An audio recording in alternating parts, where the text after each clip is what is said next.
अशी काय घटना घडली? म्हणजे नुसत्या संशयावर संत भगवान बाबांनी मोठं दिव्य केलं की मी निष्पाप आहे, निरापराध आहे सिद्ध करण्यासाठी फार मोठं दिव्य केलं. असं काय दिव्याची प्रतीची झाली ती की त्यांनी सर्टिफिकेट देऊन मोकळे झाले.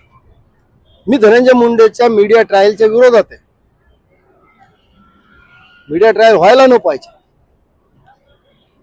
जे काही आहे आपल्याकडे संवैधानिक मार्ग आहे, न्यायालय आहे, तुम्हाला मुख्यमंत्री आहेत, त्यांचे पक्षाचे नेते आहेत, त्याच्याकडे तुम्ही तक्रार करू शकता, कायदेशीर सिद्ध करू शकता.